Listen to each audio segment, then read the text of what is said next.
You want to make sure that these brackets are all the way out, and you're going to slide it through, and it's going to sit just like this on the frame. When you have this secured, slide in your locking brackets and just hand tight.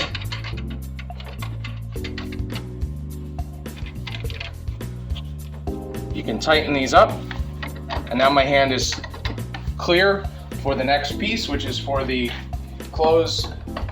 charge and close actuator. So there's a handle on this. Both of these tools are fairly light. This is less than 20 pounds, this is less than 10 pounds. These will all be in a Pelican case with the controller, the radio remote, and the charger for ease of use, access, and storage. So we're going to make sure here that the actuator handle is going to match the handle of the device. So we want to line it up.